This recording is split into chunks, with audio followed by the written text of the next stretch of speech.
Creo que los chinos deberían guardar sus heces en su propio país. Cuando andan cerca huele mal. Hacen las cosas mal. Dicen que quieren ser buenos vecinos. Pero a pesar de todo el dinero que tienen, no ponen alcantarillado y prefieren vivir con su mentalidad de las cavernas. A los estadounidenses ricos les ha ido bien y ellos quieren hacer lo propio, pero claro, son chinos. Nunca he ido a China, así que no sé mucho de ellos, pero les da igual apestar nuestras casas.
Aquí empieza la cadena.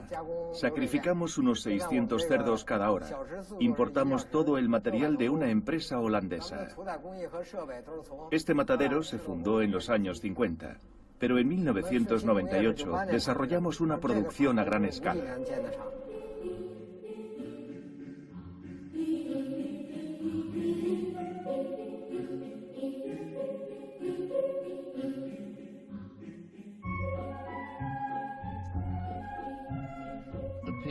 En Carolina del Norte, los cerdos eran propiedad de granjeros tradicionales. Había unos 22.000 productores que criaban unos 2 millones de cerdos, pero se implantó un sistema industrial. Estaba en manos de dos empresas estadounidenses, Smithfield Foods y Murphy, pero ahora los ha comprado WH, la antigua compañía china llamada Chanhui. Es una multinacional que tiene su sede en China y que está muy bien posicionada. Al parecer, su beneficio neto del primer trimestre del año ha sido de 200 millones de dólares. Pero si ves sus fosas sépticas, dices, si no les falta el dinero para arreglar esto, ¿por qué no lo hacen? Y no lo hacen porque no quieren gastar su dinero en eso. Prefieren subcontratar el tratamiento de aguas a los ciudadanos de Carolina del Norte. Mira, esto es lo que vamos a hacer. Vamos a grabar mientras sobrevolamos esta región porcina. Luego veremos todo lo que hemos ido grabando. Y si observamos algún vertido ilegal, lo grabamos mejor.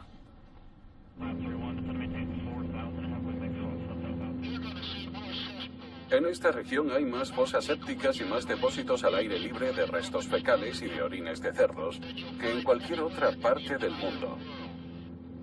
Carolina del Norte ocupa el segundo puesto en producción porcina. Aquí se crían entre 8 y 10 millones de cerdos, algo menos que en Iowa. Pero tenemos un problema, porque aquí todos los cerdos viven hacinados. Es como si estuvieran en una ciudad. Sus desechos se concentran en la llanura litoral de Carolina del Norte. Una zona muy delicada a nivel medioambiental, con humedales, ríos y riachuelos.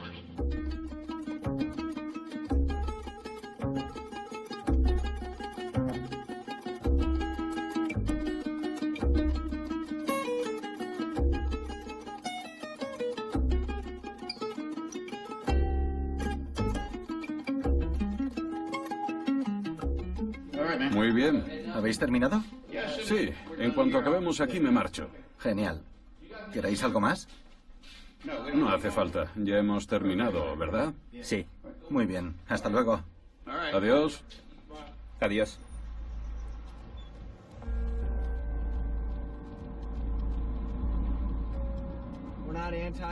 No estamos en contra de los granjeros ni de la actividad empresarial en Carolina del Norte. Solo queremos que actúen correctamente, sin contaminar los recursos de agua de Carolina del Norte. Las granjas de animales hacinados están en comunidades rurales pobres, donde los vecinos no se sienten lo bastante fuertes como para impedir que se instalen en sus proximidades. Cuando llegan y se instalan aquí, dicen que son una fuente de empleo y que por tanto ayudan a la comunidad, pero ofrecen empleos que poca gente acepta, porque trabajar en un matadero o en una granja de cerdos no es para nada un trabajo fácil. Y no es muy habitual que los propietarios de estos centros vivan en la zona. Lluvia y más lluvia. Vamos a visitar a Elsie Herring. Hola. Hola. Me alegro de verla. Adelante, no os quedéis ahí. Al otro lado de esta ventana hay terrenos que se riegan con aguas residuales. Esta es la ventana del baño, a la derecha está la habitación de mi hermano y ahí la cocina. Es decir, que no abrimos ninguna de estas ventanas. Ahí está lo que llaman operaciones concentradas de alimentación de animales. No se ve desde aquí, pero sí se puede ver desde la carretera. Todo eso está en el aire. Y eso significa que lo inhalamos, tanto las heces de los cerdos como sus orines, los antibióticos, el amoníaco. Todo eso, ya sabe, está en la atmósfera, así que no podemos abrir las ventanas y tampoco las puertas. Por tanto, nos sentimos encarcelados en nuestra propia casa. Y si tienes que salir, hay que taparse la nariz, porque el aire es irrespirable. Te lloran los ojos, toses y sientes náuseas. Dan ganas de vomitar. A mí me enfada y me deprime. Me parece inconcebible que alguien se piense que tiene derecho a esparcir desechos cerca de donde viven seres humanos.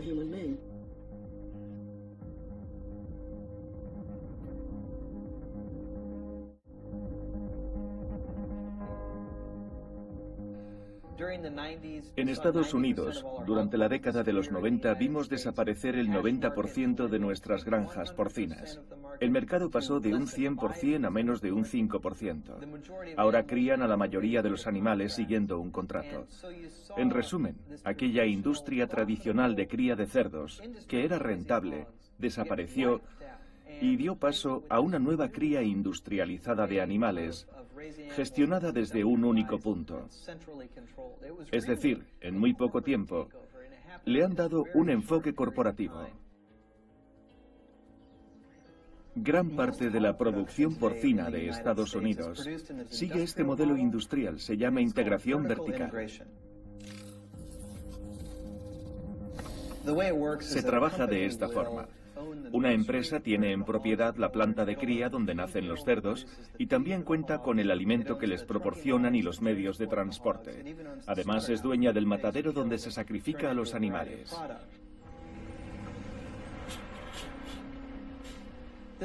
Esta industria era uno de los pilares de la vida rural de Estados Unidos.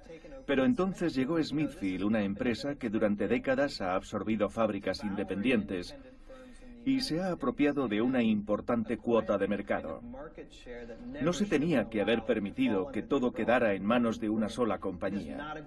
No es aconsejable que una única empresa controle el 30% del mercado de la industria porcina. Pero en cuanto se hizo realidad, resultó ser un objetivo bastante apetecible para las sociedades extranjeras que pudieran permitirse su compra. Es un sector con una enorme capacidad productiva en la América rural. Estamos hablando de miles de granjas, porque en Estados Unidos la cría de cerdos genera mucho dinero.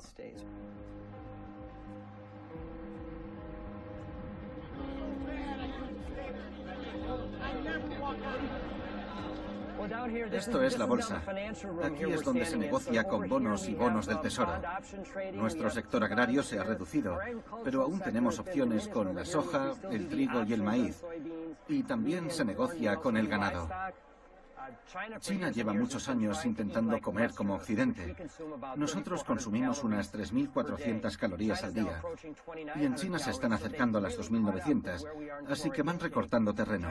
El 47% de la producción mundial de carne de porcino está en manos de los chinos. Pero en cuanto al aumento del consumo de carne, Bangladesh, Nigeria, Pakistán o la India son los países que más destacarán en los próximos 10 o 20 años, cuando su PIB se lo permita. Eso mismo le pasó a China, que se convirtió en un gran consumidor de carne en los años 2001 y 2002, que fue cuando su PIB aumentó notablemente.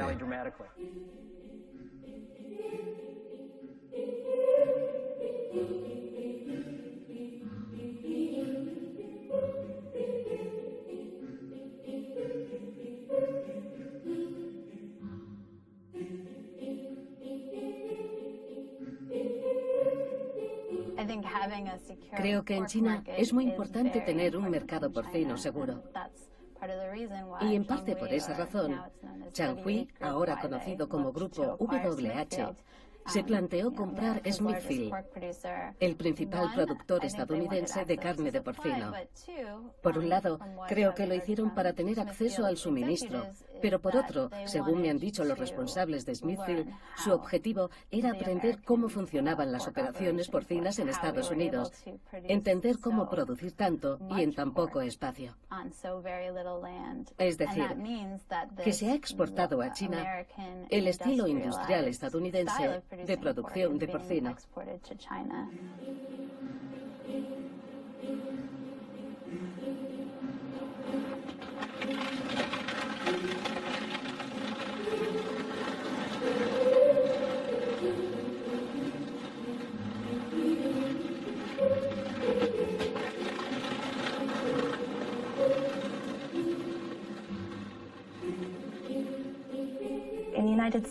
La industria del procesado porcino en Estados Unidos está muy concentrada. Según los últimos estudios, en Estados Unidos, 4 empresas controlan casi el 70% del procesado. China tiende a este tipo de consolidación debido a que emplea la integración vertical y a que el gobierno apoya los centros de procesado.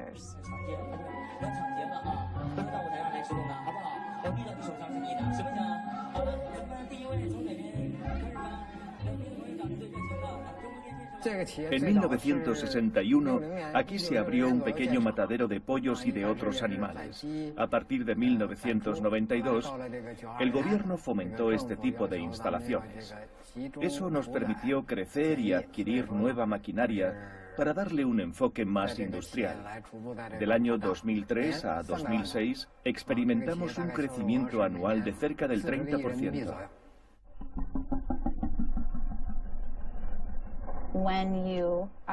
Cuando crías a tantos animales en un espacio tan reducido, pones en peligro su salud y además se fomenta el uso habitual de antibióticos para prevenir enfermedades y aumentar el peso. Si hay pocos cerdos en una granja, sus desechos son algo bueno, porque los puedes esparcir en tus tierras. Son un fertilizante magnífico y estás cerrando por completo un círculo nutritivo.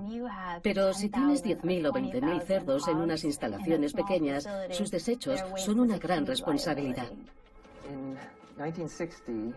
En 1960 se sacrificaban menos de 10.000 millones de animales al año para alimentarnos. Hoy más de 70.000 millones. Y si continúa la tendencia de consumir más carne, en 2050 se sacrificarán 120.000 millones de animales. El trabajo industrializado con animales supone la ocupación de la tercera parte de la tierra cultivable en todo el mundo, dedicada a la producción de cereales secundarios, entre ellos maíz y semillas oleaginosas, principalmente soja. Es decir, que en esas islas donde se hacinan los animales hay inmensos terrenos de grano y monocultivos de semillas de este tipo. China consume el doble de carne que Estados Unidos, pero cada persona consume solo la mitad que un estadounidense. Si en algún momento China llega a alcanzar los niveles de ingesta de carne de cada estadounidense, No sé de dónde saldrá esa cantidad de carne.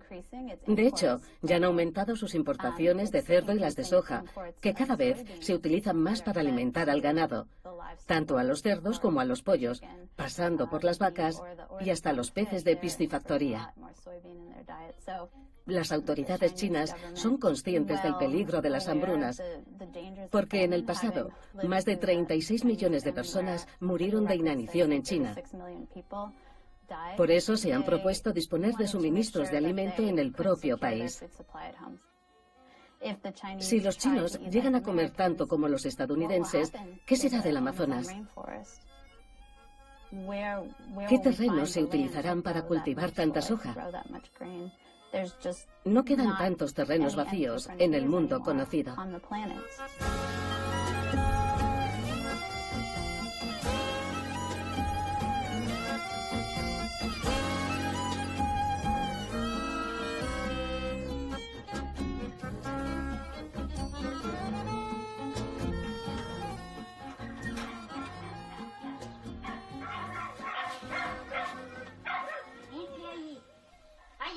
Justo ahí, detrás de nuestras casas, es donde está la plantación de soja.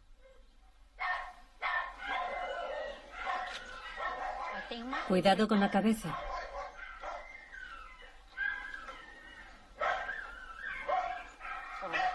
Miren, todo esto es la plantación.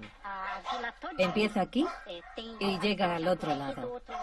Estamos totalmente rodeados de soja. Los terrenos que se dedicaban a la agricultura familiar se han convertido en campos de soja. Pero el producto no se queda aquí, se exporta.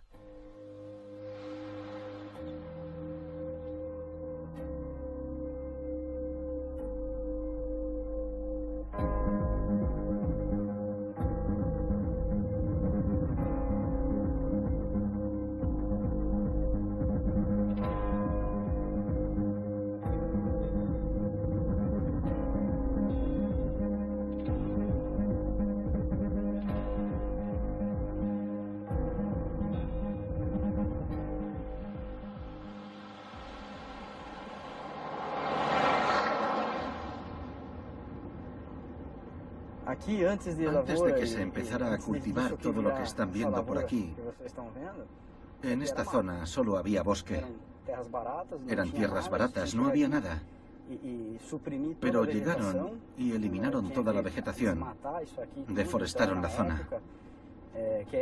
La vegetación que había era parecida a esta que se ve ahí, a este otro lado. En ese momento se hizo para sobrevivir. La economía de esta región se basa fundamentalmente en la soja. Nuestras cuentas, nuestros presupuestos, todo se basa en el cultivo de la soja. La gente tiene esa vocación y es lo único que sabe hacer. Nosotros sabemos cultivarla. De aquí sale el alimento que luego llega a las mesas de todo el planeta. La soja es un producto importado, pero nosotros lo hemos adaptado a nuestro terreno. Hemos descubierto que aquí crece muy bien, que se dan las condiciones idóneas para su cultivo, y poco a poco, gracias a la investigación genética, la hemos ido mejorando a nivel local. De hecho, hay distintas variedades que se han desarrollado en nuestra región.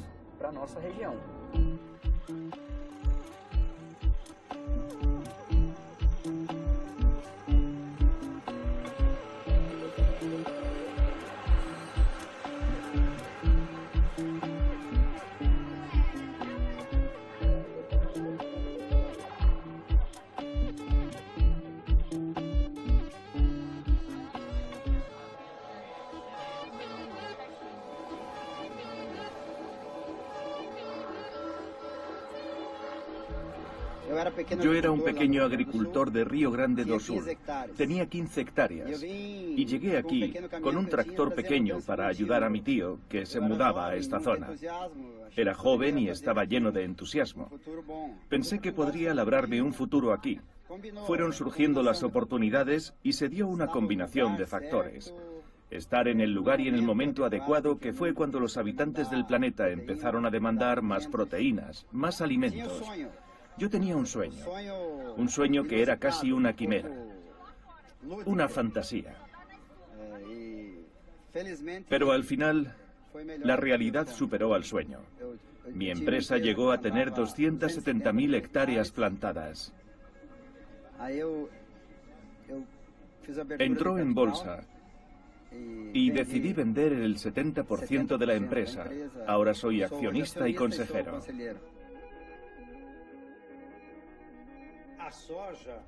En Brasil y en todo el hemisferio sur, la soja es el motor de un nuevo modelo de producción que se conoce como agroindustria. Porque la soja es un grano estándar que se ha convertido en un producto básico. De hecho, es igual en todo el mundo. Es un vegetal fácil de cultivar a gran escala. Aquí en Brasil tenemos 240.000 hectáreas de soja y el mercado mundial está prácticamente en manos de 5 empresas: Bunge, Monsanto, ADM, Cargill y Dreyfus. Especulan con los precios, especulan con los stocks y manipulan el mercado.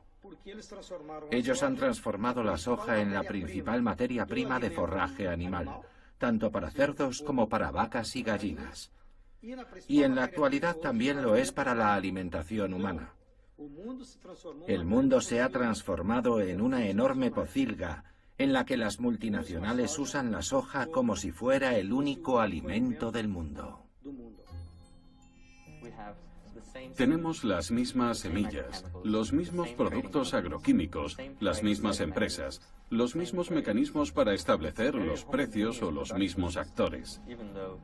Es un sistema muy homogéneo, aunque varía mucho según los ecosistemas en los que se integra y los entornos sociales en los que entra. Es un sistema de producción que genera su propia homogeneidad para dar respuesta al mercado global.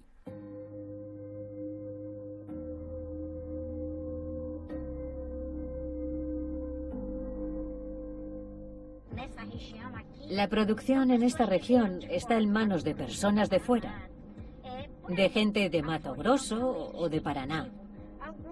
Principalmente son ellos los que cultivan, aunque hoy en día ya lo hace también gente de aquí, quizá porque han comprobado que es un negocio viable. Pero en general, la mayor parte de la gente que planta soja viene de fuera. Utilizan mucha maquinaria, lo cual significa que emplean menos mano de obra. En sus campos suelen trabajar la mujer y los hijos, pero no la gente de nuestra comunidad. Solo contratan a alguno que otro que ha aprendido a manejar el tractor. En general, el trabajo del monocultivo no sale de su círculo más cercano.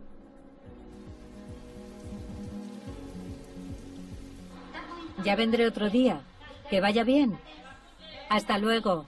Adiós.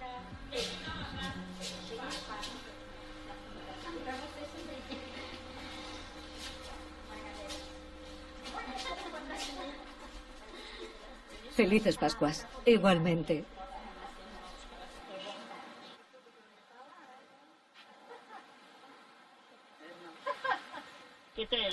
¿Qué tiene ahí? ¿Habas de soja? Aquí no tenemos soja. Nos han echado de todos los mercados, del de la soja, del maíz. Lo que tenemos no vale nada. Aquí solo hacen dinero las granjas grandes, las pequeñas no. Puedes intentar plantar maíz, pero ¿dónde lo vendes? Al final no resulta rentable. El mercado está en manos de los grandes productores. Si quisieras plantar soja necesitarías tractores y mucha maquinaria, y nuestra situación económica no da para comprar ese material. La soja no es para los pequeños productores. Esa es la realidad. Ellos plantan y disponen de muchas técnicas para no sufrir plagas. Y lo que pasa es que sus plagas vienen aquí. Eso significa que si tú plantas algo, no crece. Ellos utilizan pesticidas y los insectos terminan viniendo aquí. Y claro, no tenemos forma de combatir esas plagas. Antes sí plantábamos y sacábamos hasta 2 y 3 sacos fácilmente. Pero hemos dejado de hacerlo porque los pesticidas de las tierras de los ricos llegan hasta aquí y pierden las semillas. Y yo pregunto, ¿no tienen bosques en Estados Unidos y en China para plantar soja? Solo les interesa venir a Brasil para apropiarse de nuestros recursos. ¿Por qué no van a África, que está lleno de bosques, y lo hacen allí? Será porque no trabajan tanto o porque se oponen más.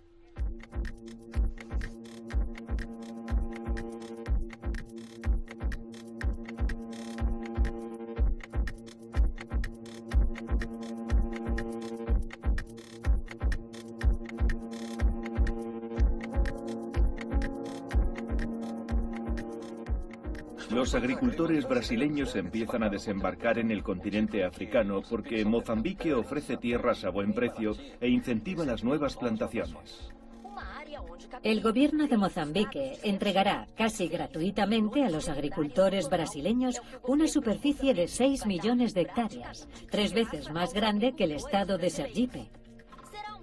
Lo hará con un régimen de concesión para plantar soja, algodón y maíz, principalmente para el mercado chino.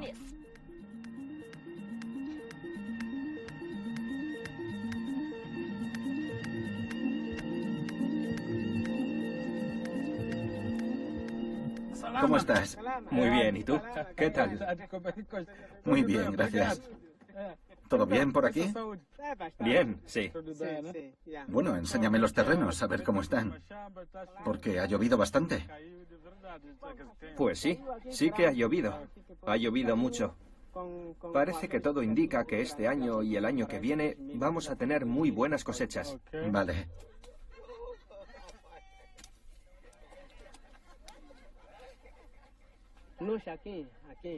Aquí no tenemos suficiente tierra. Y eso es una fuente de conflictos. Si llegan inversores, ese conflicto va a empeorar. La tierra pertenece a los mozambiqueños. Nosotros no nos oponemos al desarrollo, solo pedimos que se consulte ese desarrollo con la comunidad. A pesar de todo lo que dice nuestro gobierno, nosotros no nos alimentamos de soja, sino de nuestros cultivos locales. Hemos hablado con el gobierno y le hemos pedido que antes de poner en marcha ningún proyecto nos lo explique. Queremos que se consulte primero con los agricultores. Sin embargo, las reuniones se han mantenido a puerta cerrada. No han invitado a los habitantes de los distritos ni de la provincia, y tampoco a nivel nacional. Al contrario, lo único que hemos recibido son algunas amenazas e intimidaciones. Muchos agricultores se han sentido amenazados e intimidados. ¿Entonces crees que ProSabana no favorece a los agricultores? No favorece a los agricultores. ProSabana no nos favorece.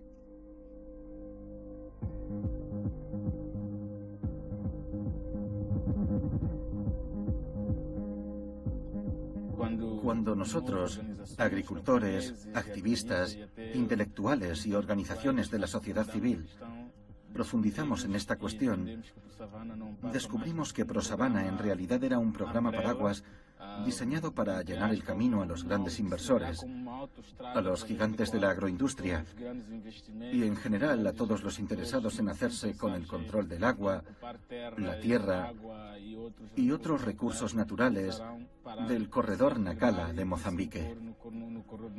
Esto afecta en gran medida a campesinos y no campesinos que viven en esa región, cerca de 5 millones en total. Muchos han tenido que irse. ¿Este es su terreno? Sí. ¿El que quieren ocupar? Sí. ¿Esta es la declaración? Sí, es la declaración. Usted no tiene un certificado del uso de la tierra. Lo que tiene es un certificado del perímetro, es decir, de donde vive su comunidad, pero no de uso. ¿No? No. Así que tenga cuidado porque puede que alguien haya solicitado el certificado del uso de la tierra. Deben intentar conseguir la documentación adecuada, no solo del perímetro. Si no, será demasiado tarde.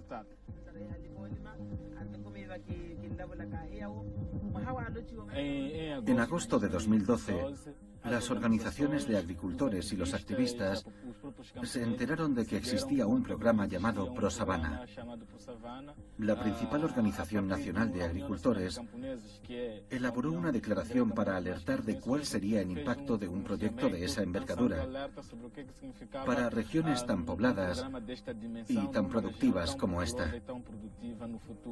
Esa acción, en un principio promovida a nivel nacional, alcanzó un eco internacional e involucró a individuos como profesores universitarios y activistas. Juntos, subrayaron que este proyecto no tenía sentido y que su único objetivo era terminar con la agricultura a pequeña escala y cuestionar la soberanía alimentaria del país. Durante mucho tiempo, el gobierno de Mozambique se erigió en dueño y señor de estas políticas, pero tuvo que enfrentarse por primera vez a un movimiento opositor formado por campesinos y otras organizaciones. Estos han dicho sin rodeos al gobierno que esa no es la manera de desarrollar la agricultura y que es posible resistirse, es posible protestar y es posible decir no. Vosotros sostenéis a este país. El 90% de los alimentos que consumimos en Mozambique son productos que proceden de pequeños agricultores, no de grandes empresas que vienen de Brasil o de otros países. Tenemos que ir con cuidado con esos proyectos, porque esta gente llega prometiendo muchas cosas, pero cuando se termina el proyecto y la tierra se agota, cuando consiguen lo que quieren, ¿qué hacen? Se van a otro sitio en busca de otro objetivo, en función de lo que pida el mercado. Nosotros, como agricultores y miembros de una organización, debemos valorar nuestro esfuerzo, nuestra unión, el trabajo que hacemos aquí, en Mutuali, en Maputo, en Niassa, en Zambésia, pero también en Japón y en Brasil, a donde se desplazaron nuestros representantes para decir a los dirigentes de aquellos países: no queremos ProSavana. Valoremos estas pequeñas conquistas que estamos consiguiendo.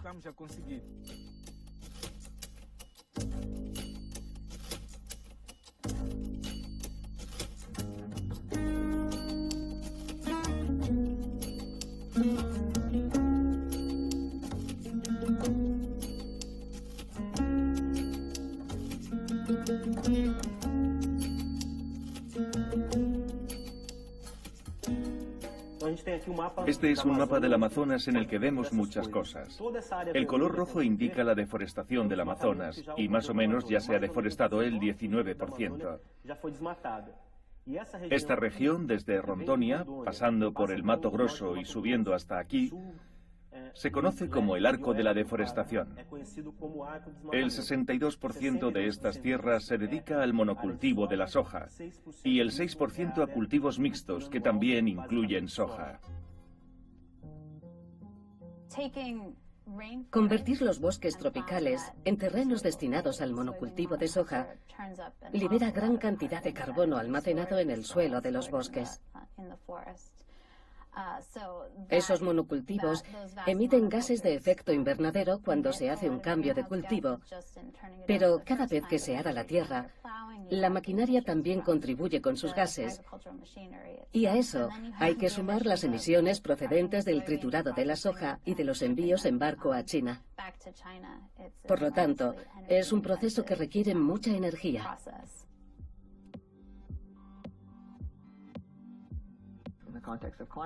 En cuanto al cambio climático, ¿cómo podemos reducir la huella de la agricultura en el paisaje y fomentar la captura de carbono? La tala de los bosques tropicales para conseguir tierras de pasto o para monocultivos de gran escala tiene graves consecuencias medioambientales por el carbono que se libera en esos ecosistemas. En los monocultivos industriales, conseguir que los suelos con pocos nutrientes sean productivos requiere gran cantidad de fertilizantes. Aquí en Brasil se ha cometido un delito en lo que se refiere al conocimiento de la agronomía, porque llegaron con la soja, la plantaron en una región preamazónica, es decir, en una región de clima tropical húmedo. Sin embargo, para que crezca la soja hace falta traer urea de China y nitrógeno y fosfato de no sé dónde, ya que el suelo de Brasil carece de todo eso. Se trata de un error que en algún momento va a causar un desequilibrio en la naturaleza. Y eso por no mencionar la destrucción de la biodiversidad que había aquí. Ya se ve en el sur del Amazonas, en el Mato Grosso. Allí recorres 200 kilómetros y no ves otro vegetal, solo soja. Y tampoco gente, porque la soja echa a la gente.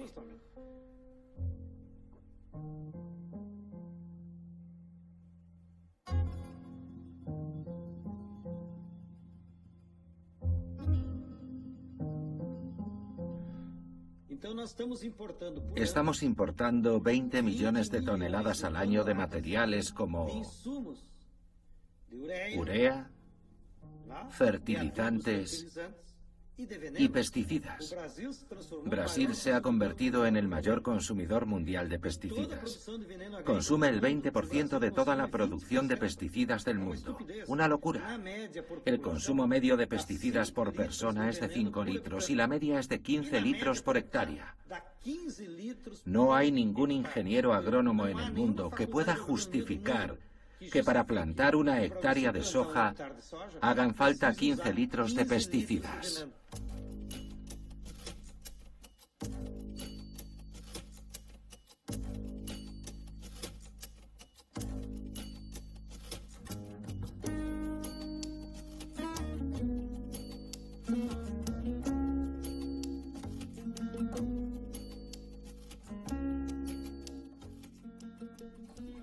Mire, esta es la soja que acaban de recoger. ¿Usted la consume? Bueno, prefiero no hacerlo. Le echamos algunos productos, así que es necesario que pase un tiempo antes de comerla. Un sabor muy amargo. ¿Quiere probar?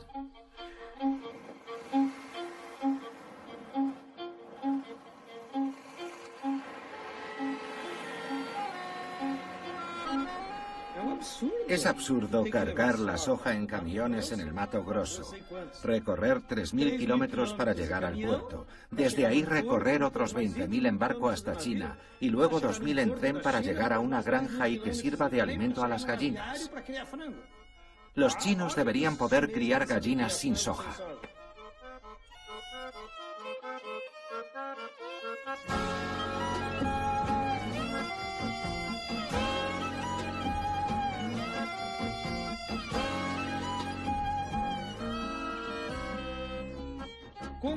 Como la soja se ha hecho muy común en todo el mundo, si hoy uno va a China o incluso a un mercado de Brasil, la carne de pollo sabe igual que la de cerdo, porque los animales ya no llevan una alimentación saludable.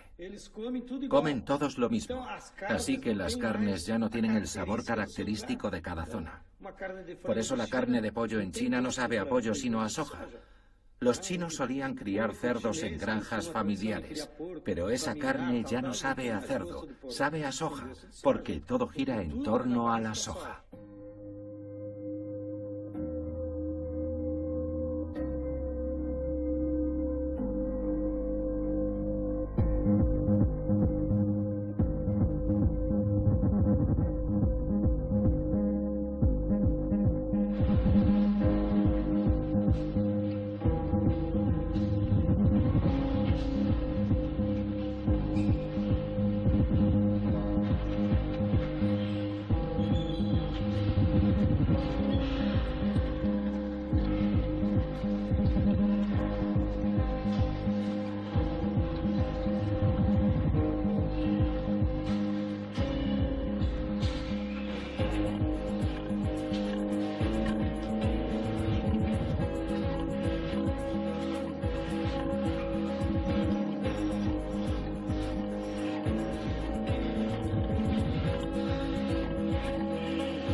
Los cerdos llevan un microchip en la oreja. Es lo que se conoce como marca auricular. De ese modo, los controlamos continuamente a través del ordenador o de una tablet.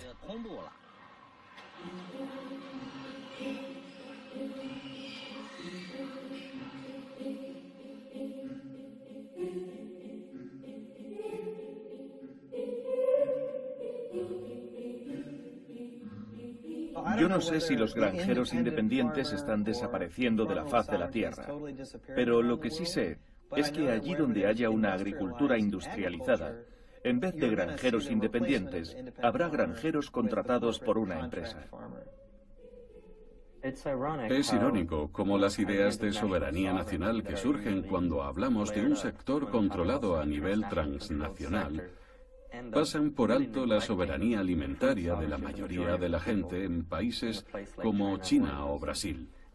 En Brasil, los trabajadores rurales están marginados por este sistema de producción, cuyo objetivo es obtener beneficios y exportar materia prima. Y en China, los agricultores se ven obligados a abandonar sus tierras y se convierten en ciudadanos de segunda, que migran a las ciudades.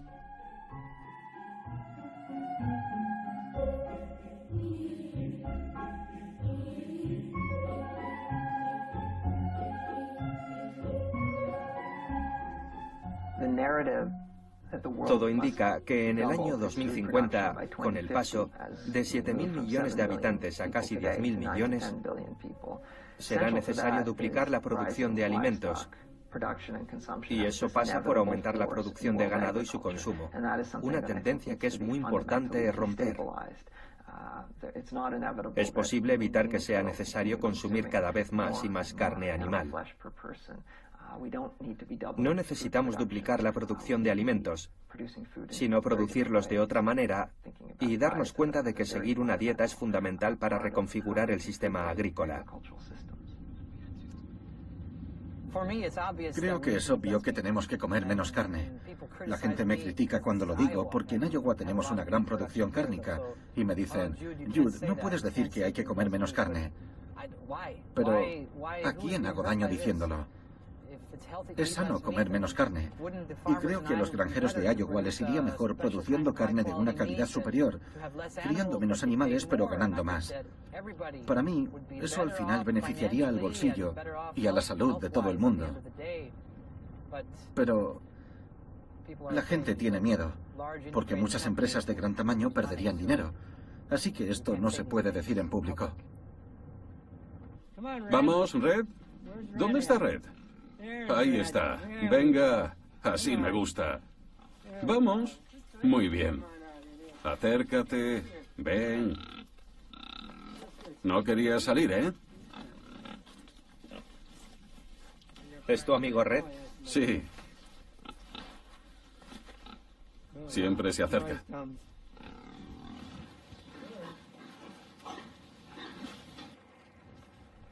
El principio de la agricultura orgánica consiste en tratar a todo el sistema como un único organismo vivo. De esa forma, la tierra y los cultivos son el sustento de los animales, pero el estiércol de los animales vuelve al sistema en forma de nutriente. En la agricultura orgánica es muy importante mantener este equilibrio.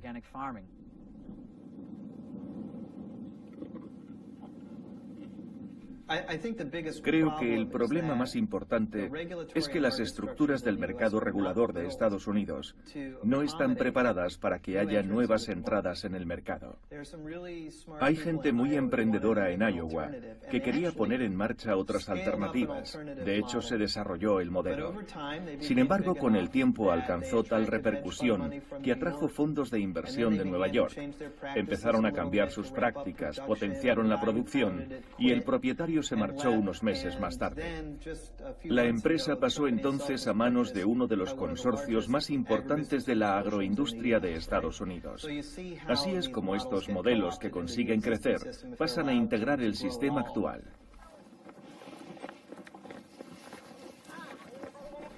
California es increíble. Encuentras un clima totalmente distinto recorriendo una distancia muy corta.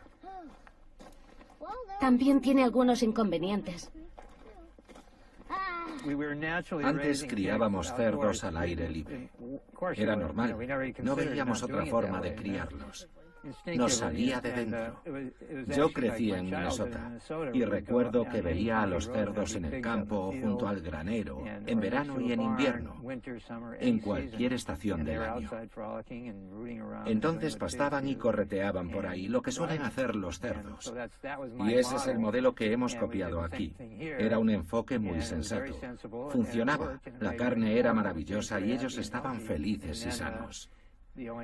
El único problema es que daban mucho trabajo, así que pensamos en optimizar la producción haciendo una inversión de capital, sin preocuparnos lo que eso supondría para la vida de los cerdos. Cuando empecé a saber más sobre cerdos y vi cómo viven en las grandes explotaciones, me dije, eso no me gusta. Porque todos podemos mirar a un cerdo a los ojos y saber si está sufriendo o si está feliz. Tienen ojos como nosotros y la mirada facilita mucho la comunicación.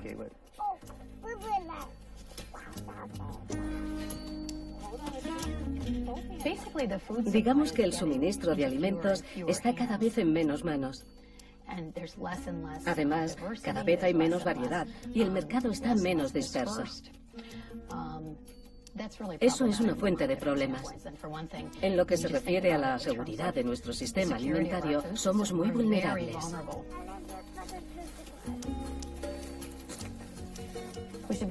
Debería preocuparnos el hecho de que el número de empresas que controlan y deciden qué es lo que comemos, dónde lo compramos y cómo nos lo comemos es cada vez menor. Además, esas empresas no tienen en cuenta las consecuencias medioambientales, ni la calidad o el precio de los alimentos. Otros toman las decisiones por nosotros, pero no se preocupan por nada de esto.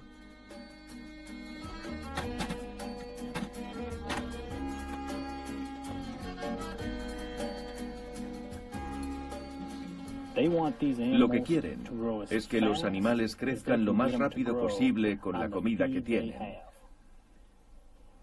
con el alimento que producen para ellos. Al final terminas teniendo un animal híbrido. Son cerdos que crecen muy rápido, que comen todo lo que pueden, pero por otro lado se saca el máximo provecho a ese alimento que dan a los animales. Por eso, desde el punto de vista de la investigación, lo que se busca es lograr ese doble objetivo al precio más bajo posible. Eso es lo que quieren.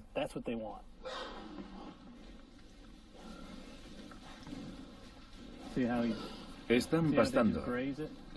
No están hocicando, están pastando.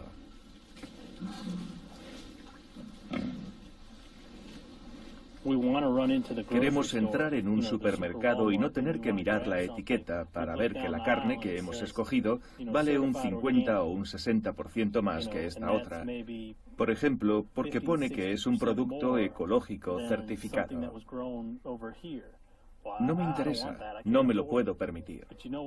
Pero la gente a veces prefiere ahorrar un 50% y comprar algo que a saber de dónde viene o a saber qué ha comido.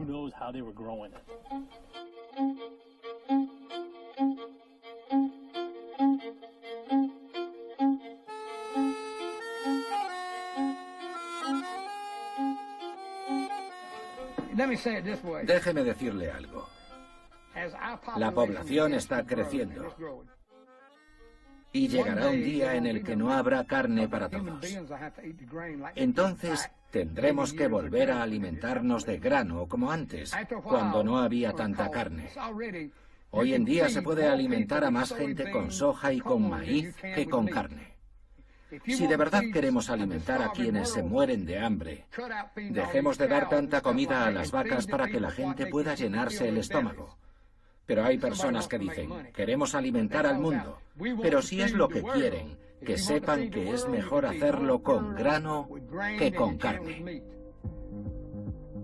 En China el gobierno ha anunciado un recorte del 50% en el consumo de carne para el año 2030, pero por el momento la producción de carne y las importaciones de soja no dejan de crecer. En Estados Unidos, el ganado industrial y los monocultivos de maíz y soja relacionados con él son la principal causa de la llamada zona muerta del Golfo de México. En Sudamérica, la producción de soja ocupa una región del tamaño de Francia, pero sus dimensiones no paran de aumentar. El Mozambique se ha frenado pro sabana, la victoria más destacada de la sociedad civil contra el acaparamiento de tierras en África.